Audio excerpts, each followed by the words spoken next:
Salut!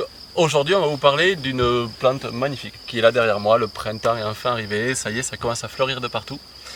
Et donc je vais vous parler de ce sureau. Ce sureau, il a plein de surnoms, c'est le suzerain des ruines parce que ça arrive qu'il pousse dans les ruines, dans les vieux bâtiments là où l'homme est passé.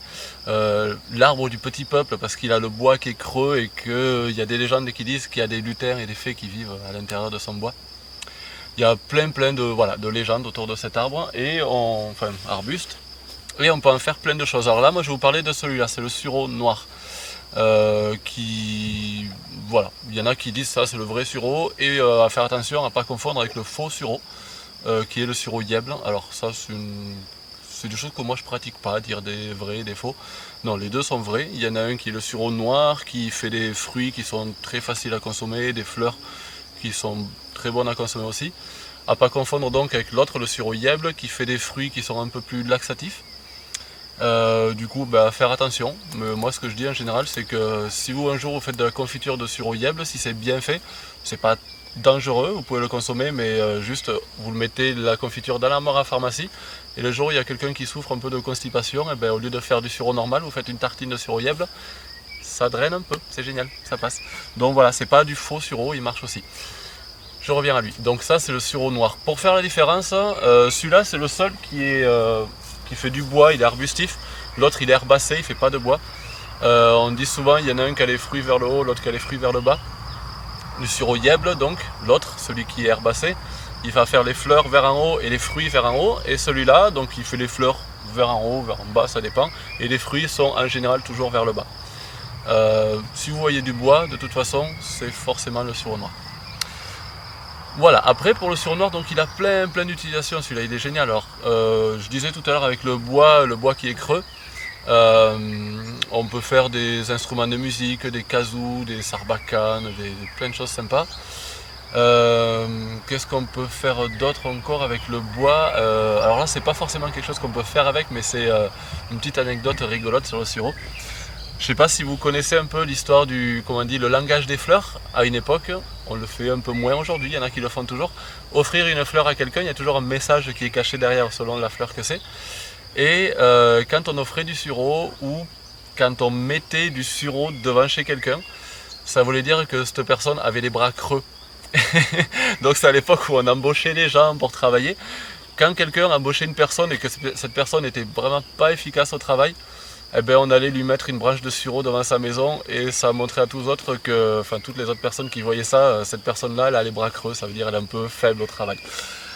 Voilà, une des choses qu'on peut faire avec le bois. Autre truc super intéressant avec le sureau, c'est que c'est une des plantes sauvages que vous pouvez mettre dans vos jardins qui héberge beaucoup de pucerons. Vous verrez au printemps, il y a des branches sur le sureau qui sont couvertes, qui sont vraiment noires de pucerons.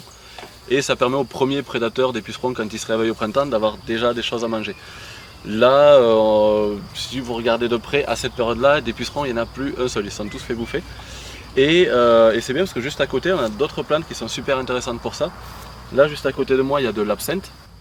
Et là, maintenant, à cette période, du coup, les pucerons qui sont moins sur le sureau, ils sont en train d'arriver sur l'absinthe. Là, ça se développe à fond. Du coup, ça fait partie des plantes, donc sureau, absinthe, rumex. Ça, c'est des plantes vraiment à garder au jardin pour que les pucerons ils aient à manger tout le temps, pour qu'il n'y ait pas une période où le puceron n'a rien à se mettre sous la dent.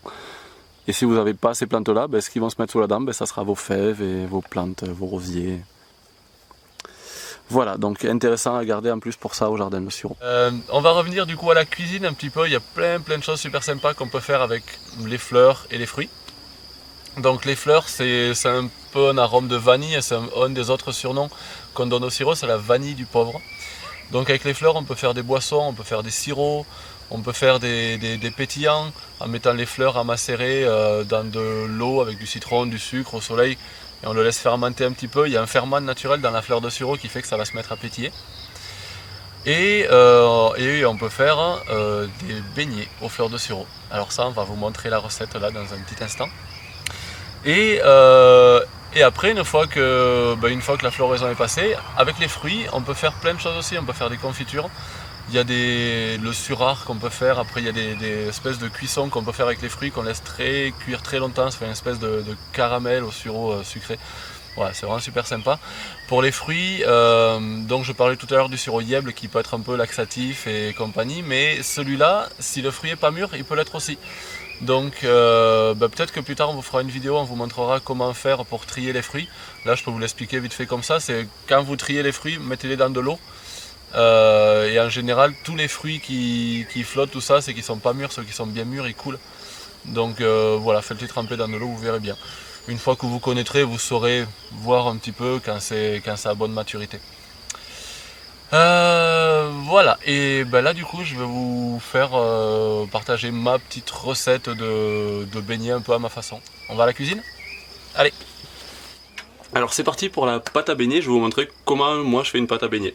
Donc c'est une recette où on pèse rien, on fait tout à l'œil. Donc un des avantages, enfin, il y a plein d'avantages, un des avantages c'est que on n'a pas besoin d'avoir de balance, il y a juste besoin d'avoir les bons ingrédients. Et l'autre avantage, vous verrez, c'est qu'à chaque fois que vous la ferez, vous mettrez un peu différemment de chaque ingrédient, un peu plus de farine, un peu plus d'œuf, un peu plus de beurre. Et à chaque fois, la recette elle sera différente et à force de le faire, vous aurez votre recette qui vous va bien. Je vous montre comment je fais, c'est parti. Hop. Alors on commence par y mettre farine. Alors, en farine, vous pouvez y mettre ce que vous voulez. Moi là, je vais faire un mélange plus ou moins moitié-moitié de farine de blé complète et de farine de riz. Allez, on est nombreux. Hop. On peut déjà mélanger les farines. Après, des œufs. Des œufs, alors plus ou moins pour 1 kg de farine, là j'estime à l'œil il y a plus ou moins 1 kg. On va y mettre 3 ou 4 œufs. Donc là je vais y en mettre 4.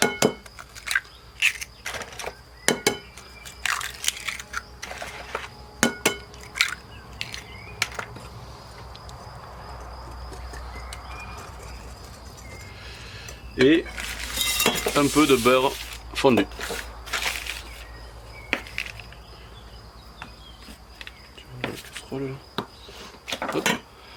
Donc ça, je vais le faire fondre. Alors, on a mis les œufs dans le petit cratère au milieu, on y met le beurre, on mélange ça au milieu pour l'instant délicatement. Et là, la petite astuce pour pas avoir de grumeaux, ça va être d'incorporer la farine lentement.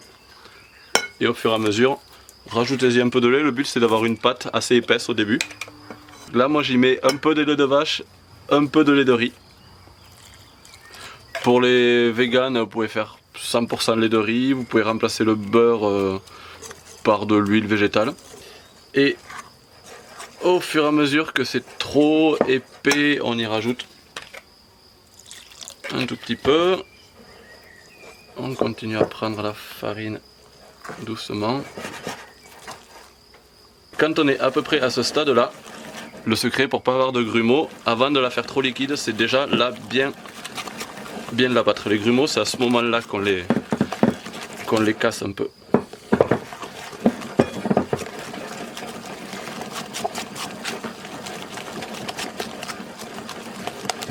Voilà, et une fois qu'on a une pâte assez homogène, là on va y rajouter la quantité de lait suffisante pour avoir la texture souhaitée. Donc selon ce que vous voulez comme beignet, on peut la faire plus ou moins épaisse.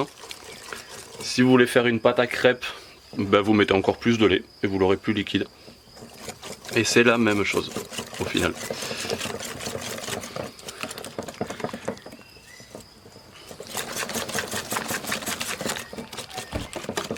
Voilà, donc là la pâte est prête.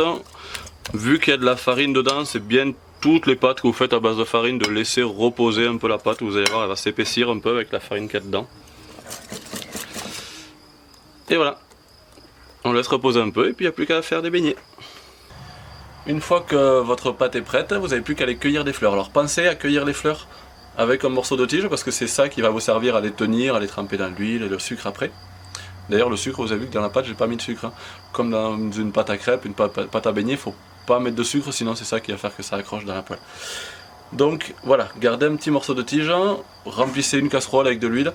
Pour cela c'est important de mettre beaucoup d'huile parce que ce beignet là vous ne pourrez pas le faire cuire recto verso comme on fait pour les autres. Celui-là vous pourrez le faire cuire que dans un sens, donc c'est bien qu'il trempe bien dans l'huile pour que ça cuise bien tout le temps.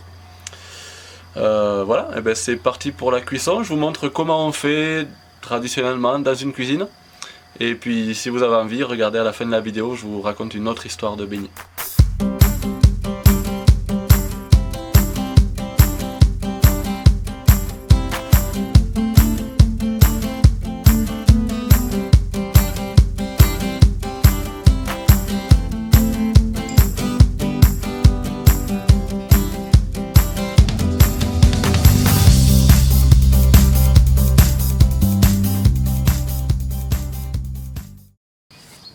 Pour finir, je vais vous raconter une magnifique histoire, je trouve, sur le sureau. Un des surnoms du sureau, c'est l'arbre de la convivialité entre les peuples. Et donc ce nom, il vient d'une légende ou d'une histoire. Donc apparemment, les peuples nomades pratiquaient ça. Donc les différentes familles de peuples nomades se retrouvaient une fois par an au printemps, à l'époque de la floraison des sureaux. Et donc le soir, toutes les familles faisaient la fête ensemble, tout le monde allait se coucher. Et le matin, c'est les parents qui se levaient un peu plus tôt que les enfants. Ils préparaient la pâte à beignet, comme je vous ai montré. Ils préparaient une grosse gamelle avec de l'huile bien chaude. Et ils venaient au pied d'un sureau. Ils trempaient les fleurs dans la pâte à beignet, comme on va vous montrer parce qu'on va le faire. Et une fois que la fleur était trempée dans la pâte à beignet, ils la trempaient dans l'huile chaude, tout en laissant la fleur sur l'arbre. Et en gros, ils faisaient ça sur toutes les fleurs. Ils couvraient l'arbre de beignets. Et une fois que c'était fait, ils n'avaient plus qu'à aller réveiller tous les enfants. Et tous les enfants des différentes familles venaient manger les fleurs, enfin les beignets sur le sureau, sur le même arbre. Ce qui symbolise un peu la convivialité entre les différentes familles et entre les peuples. Et voilà, ça c'est une histoire que je raconte pas mal depuis longtemps. Mais je ne l'ai jamais fait. Et là aujourd'hui je vais le faire. On y va ? On y va.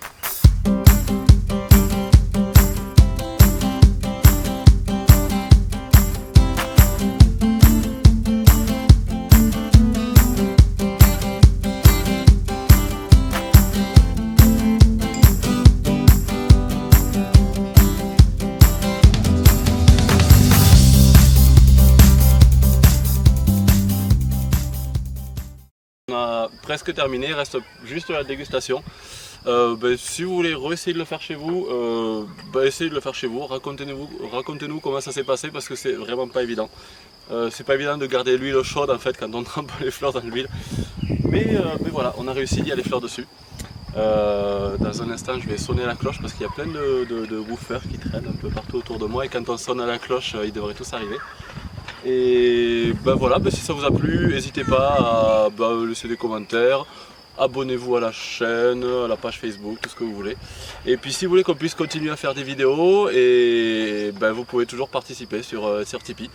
Et en passant, merci à tous ceux qui participent déjà, vous êtes quelques-uns, donc merci beaucoup, c'est grâce à vous qu'on peut faire ça. Alors ça c'est l'outil magique.